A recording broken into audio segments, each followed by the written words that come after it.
महाराष्ट्र की mother Teresa Tikku आपचे की report. Sindhu ताई के जीवन की कहानी बेहद दर्दनाक है, मगर उससे उबरकर उन्होंने दूसरों की जिंदगी को रोशन करने का जो जज्बा दिखाया, वो हैरान कर देने वाला है। ताई बताती हैं कि महज 9 वर्ष की उम्र में उनका विवाह एक अधिक उम्र के व्यक्ति के साथ कर दिया गया। चौथे दर्जे तक पढ़ाई पूरी हो चुकी थी। कुछ सालों बाद आगे पढ़ने की इच्छा जताई तो ससुराल वालों का विरोध सामने आया और उन्हें घर से निकाल दिया गया। उस समय वे गर्भवती थीं। कुछ महीनों बाद तबेले में एक बेटी को जन्म दिया और अगले 3 वर्ष ट्रेनों में भीख मांगकर गुजारा करते हुए बीते। बच्चे के जन्म के समय गर्भनाल स्वयं महिला को पत्थर से तोड़ना पड़े। इससे बड़ा दुख किसी महिला की जिंदगी में क्या होगा। सिंधु ताई सबकाल ने यह दुख भोगा है और यही नहीं, इसके जैसे कई दुख और भी हैं। सिंधु ताई दुखों का पहाड़ है, पर इस पहाड़ से निर्मलता और ममता का झरना बहता है और सहज रूप से समाज सेवा करने का जज्बा आप में पैदा होता है। अपने संघर्ष के दिनों में उन्हें बेटी को एक अनाथाश्रम में रखने की नौबत आ पड़ी। बेटी को छोड़ने के बाद रेलवे स्टेशन पर जब एक निराश्रित बच्चा पड़ा मिला तो उनके मस्तिष्क में विचार कौंधा, ऐसे हजारों बच्चे और भी हैं, उनका क्या होगा। आज महाराष्ट्र की 5 बड़ी संस्थाओं में तब्दील हो चुका है। इन संस्थाओं में जहां 1000 अनाथ बच्चे, वैसे ताई की संस्था में अनाथ शब्द का उपयोग वर्जित है, एक परिवार की तरह रहते हैं, वहीं विधवा व परित्यक्ताओं को भी इनमें आसरा मिला है। ताई सबकी मां हैं और सभी के पालन पोषण व शिक्षा चिकित्सा का भार उन्हीं के कंधों पर है। बहुत बच्चे आपने पाल लिए, अब तक कितने बच्चे आपके आश्रम में आए? 250 दामाद है अभी।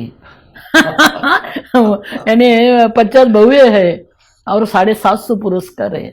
आपने तो देखे, मगर पुरस्कार की रोटी नहीं बनती ना। मुझे तो खाली पता लगा है कि शमशान में आपने रोटी खाई थी, आपको तो खानी पड़ी। हमें तो पता लगने पे आज रोंगटे खड़े हो जाते हैं। ये किस परिस्थिति में आए थे आप जो आपको ऐसा? रात को मैं शमशान में क्यों जाती, मेरे को मालूम था मरने के बाद शमशान में जाते और रात को कोई नहीं आते। जिंदाबाद अपना बाप का घर शमशान, इसलिए मैं शमशान में जाती। जिस दिन मैंने रोटी शमशान में जला हुआ मुर्दे के ऊपर भून के खाई, उस दिन मैं बहुत डर गई थी, क्योंकि हर रोज मैं शमशान में रहती थी मगर मेरे को डर नहीं लगता था। मगर जिस दिन मैंने रोटी खाई उस दिन मेरे को बहुत डर लगता था, क्योंकि ऐसा लगता था पूरा माहौल मेरे को ऊपर खड़ा है, मेरे को बोल रहा है कि ये अधिकार हमारा है खाने का। तुम यानी आदमी हो, तुम बाई हो, तुम हमारा कायदा भंग किया। और पूरे इतने जोर जोर से चिल्ला रहे थे, पशु पक्षी कुत्ते भौंक रहे थे, मेरे को बहुत डर लगता था बेटा। और मैं सोच रही थी कि अभी क्या करूं, अभी क्या करूं। उसको बाजू में किसी ने मुर्दा गाड़ा था बेटा, वही दिन, वो सब ताजा ही था। उस दिन मेरे को ऐसा लगा कि वो गाड़ा हुआ मुर्दा वो मिट्टी से बोल रहा है, सिंधु ताई हार गई, थक गई तू, मिट्टी में मेरे को गाड़ा है। जिंदगी भर तो मैंने बहुत कुछ किया, मगर आज मिट्टी में जा रहा है मैं, और तू मरने के लिए घबर रही है। अरे सभी को तो जाना है।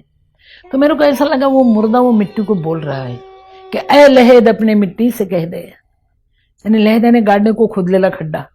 ऐ लहेद अपनी मिट्टी से कह दे, दाग लगने न पाए कफन को, आज ही हमने बदले हैं कपड़े, आज ही हम नहाए हुए हैं। पूरी जिंदगी की नहाया नहीं, अभी समाज ने मेरे को नहाया, नए कपड़े भी डाले, तेरी मिट्टी को बता वो जरा गंदे हो जाएंगे।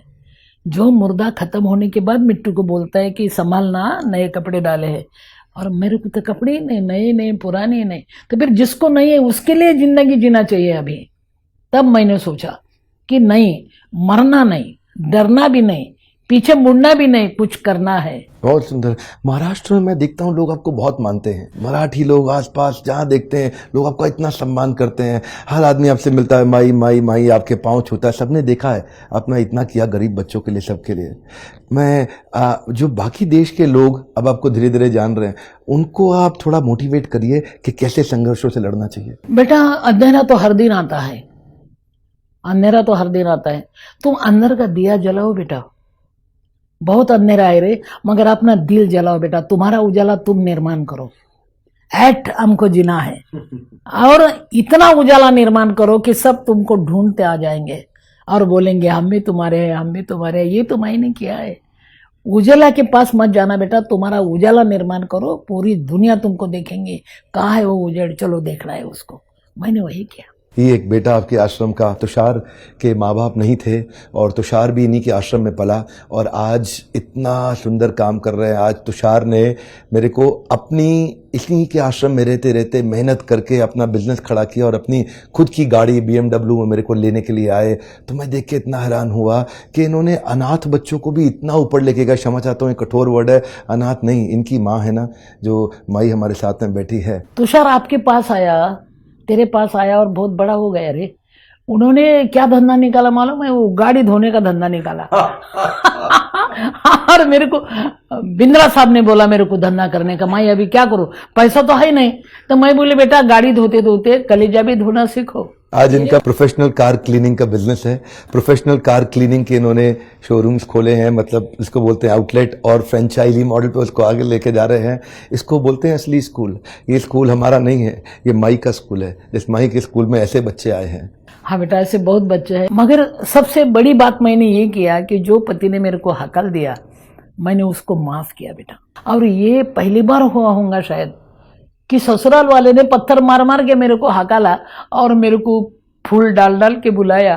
और मेरे सत्कार में मेरे पति रो रहे थे कि मैं पति के पास गई, उसका हाथ मैंने हाथ में लिया, मेरे पल्लू से उसकी आँख पोंछी और मैंने बताया रो रहे आप, आपने मेरे को छोड़ा तब मैं रो रही थी ना।